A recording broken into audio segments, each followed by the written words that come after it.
Welcome to O news Telugu. ఇండ్ల స్థలాల పంపిణీపై CM Chandrababu Naidu ఒక కీలకమైనటువంటి నిర్ణయం అయితే తీసుకోవడం జరిగింది.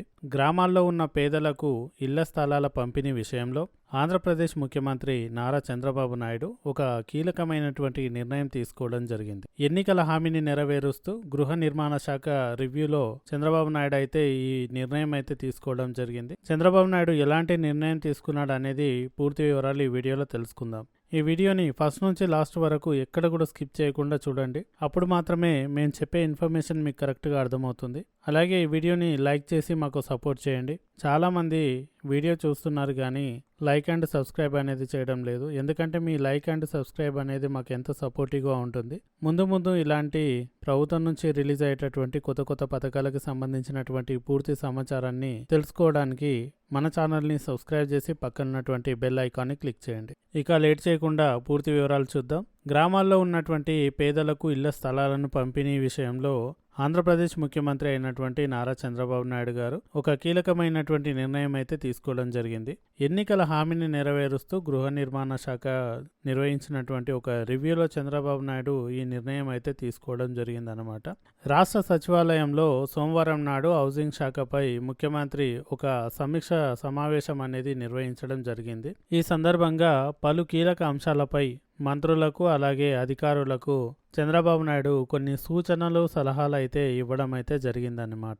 అదేవిధంగా చూసినట్టయితే ఇకపై కొత్త లబ్ధిదారులకు గ్రామాల్లో అయితే 3 సెంట్ల స్థలము అలాగే పట్టణాల్లో అయితే 2 సెంట్ల స్థలం అనేది ఇవ్వాలని చెప్పి చంద్రబాబు నాయుడు అయితే నిర్ణయం తీసుకోవడం జరిగింది. ఈ యొక్క సమావేశం పూర్తయిన తర్వాత గృహ నిర్మాణ శాఖ మంత్రి అయినటువంటి పార్థసారథి గారు మీడియాకు కీలకమైనటువంటి విషయాలు వెల్లడించడం అయితే జరిగింది. గ్రామాల పరిధిలో ఉన్నటువంటి పేదలకు 3 సెంట్ల స్థలం ఇవ్వాలని అలాగే పట్టణ ప్రాంతాల్లో ఉన్నటువంటి వారికి 2 సెంట్ల స్థలాన్ని ఇవ్వాలని చెప్పి చంద్రబాబు అయితే నిర్ణయం తీసుకున్నారని చెప్పి మంత్రి గారు చెప్పడం అయితే జరిగిందన్నమాట. ఇళ్ల నిర్మాణం అనేది ప్రభుత్వానికి హై ప్రయారిటీగా ఉంటుందని చెప్పి సీఎం గారు స్పష్టం చేయడం అయితే జరిగిందన్నమాట. అదేవిధంగా చూసినట్టయితే రాబోయే 100 రోజుల్లో 1,25,000 ఇళ్ల నిర్మాణం పూర్తి చేస్తామని చెప్పి అయితే ఆయన చెప్పడం అయితే జరిగిందన్నమాట. వచ్చే ఏడాదిలోపు 8.25 లక్షల ఇళ్ల నిర్మాణాన్ని నిర్మిస్తున్నామని చెప్పి ముఖ్యమంత్రి అయితే పేర్కొనడం జరిగింది. గత ప్రభుత్వం ఎన్టీఆర్ ఇళ్ల లబ్ధిదారులను పక్కన పెట్టేసి ఇల్లు పూర్తయిన వైసీపీ ప్రభుత్వం పేమెంట్లు చెల్లించలేదని చెప్పి చంద్రబాబు నాయుడు అయితే ఆరోపించడం జరిగింది.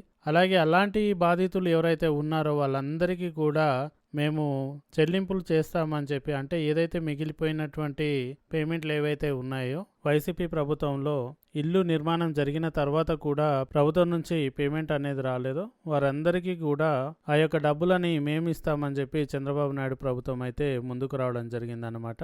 అదేవిధంగా చూసినట్టయితే మధ్యతరగతి ప్రజలకు ఎంఐజీ లేఅవుట్లను ఏర్పాటు చేస్తామని చెప్పి అయితే మంత్రి పార్థసారథి గారు స్పష్టం చేయడం అయితే జరిగింది. ఇకపై ప్రభుత్వం నుంచి రిలీజ్ అయ్యేటటువంటి ఇళ్ల స్థలాలకు సంబంధించినటువంటి పూర్తి సమాచారాన్ని మీరు తెలుసుకోవడానికి మా ఛానల్ని సబ్స్క్రైబ్ చేసుకొని ఫాలో అవుతూ ఉండండి. ఈ వీడియోని లైక్ చేసి మీ మిత్రులకు షేర్ చేయండి.